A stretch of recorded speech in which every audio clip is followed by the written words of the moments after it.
whether you love Trump or hate Trump, though this more applies to people who hate Trump, I think it's just absolutely ridiculous to say that he's Hitler or he's as bad as Hitler when you look at what Hitler did Yeah, versus what Trump has done. It's just crazy. But Agreed. I still think it's a very interesting historical exercise to ask what parallels you see between Trump and Hitler as people, maybe in their rises to power, their regimes. That's not the kind of reasoning I do. It's just, I don't believe in it. It makes no sense to me. What's interesting is not these individuals, neither of them. Because Trump is irrelevant, as we spoke about before. Yeah, it's the situation. What he does is made by his circumstances, not by him. He is really, in a long chain of causation, he's the last step. He's not the first step. He's not even in the middle. He's trying to cope with 27 pressures coming at him in different ways. And if I knew more about him, I might make an educated guess which way he's going to go. But I don't. I'm not about to know him. I don't even care very much. I'm interested in the forces and how they are pushing him. Which way he finally goes, I can't know. And it's kind of idle speculation.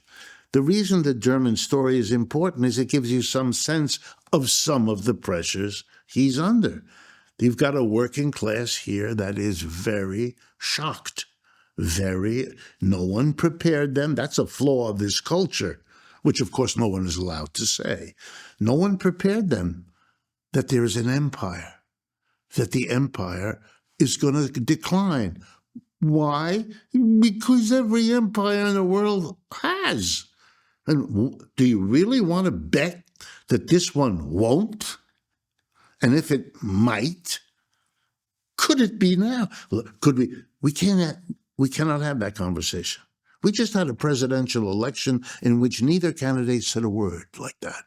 Not Trump, not Biden, not Harris.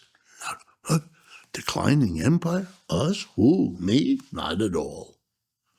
They all talk as though we're deciding on doing it. We're the United States and we're making decisions. And look at Mr. Trump. Mr. Trump, in a world in which probably it is fair to say the overwhelming majority of people are coming out of a century or two of colonialism, hating it, wanting it to disappear. Anti-colonialism, anti-imperialism is the ethos of the world at this point. In that moment, Donald Trump says, I'm going to take back the Panama Canal. I'm going to take Greenland away from Denmark. I'm going to take Canada away from the Canadian. What? Why would a leader now, given the ethos I just described, having attacked Russia for 3 years relentlessly for taking Ukraine, territory in Ukraine, suddenly become the advocate of taking territory? What the hell? What? But now, wait a minute. Now you do have an answer. When your country is falling apart, one of the ways you hold it together is to go on a crusade. Hitler attacks everybody. It's crazy. How is Germany going to fight Russia, Poland, the West? What are you, nuts? Yeah, afterwards, that's how we talk. But at the time, he's solving problems. Step by step, and his rationale is kind of, if you look at it honestly, I don't like Hitler, obviously.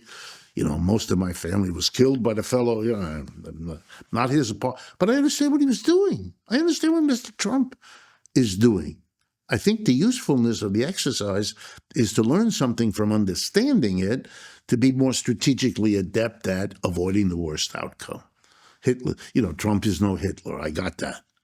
I agree with you about that. But he's under pressures that in one case led in that direction, and there are sure as hell signs that in this case, there are also some of them leading in that direction. Will they be strong enough? Will they engender a counter reaction? Who knows? Germany, at the time Hitler takes power, had extremely well organized, very powerful left wing. Half the country were in the socialist or communist parties. These were parties that had armed detachments to fight in the streets, and they were disciplined in many ways, particularly the Communist Party of Germany. Our left is out to lunch. There are no organizations even remotely comparable. Is it therefore easier for fascism to come here in some ways? You bet. You bet. If and when Mr. Trump, he hasn't done it yet, but if and when Mr. Trump were to mobilize his partisans, the Proud Boys, folks like that, put them in a uniform the way that Hitler did, and have them terrorize anybody who has a meeting, to get rid of the un-American, improper ideology. Now it's a Smithsonian. Tomorrow it'll be what? A rally in Times Square? We already are picking up people whose crime seems to have been that they participated in anti-Israel or pro-Palestinian activities at various universities. The universities are caving, giving the names to the police, abetting the whole process.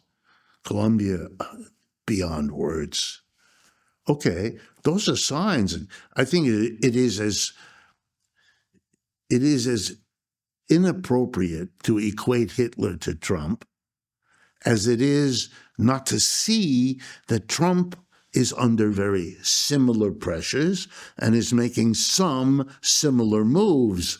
That's as much as it's reasonable to say.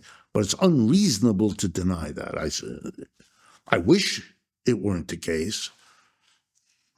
Secretary of State Rubio made a speech yesterday in which he made it clear, I'm boasting.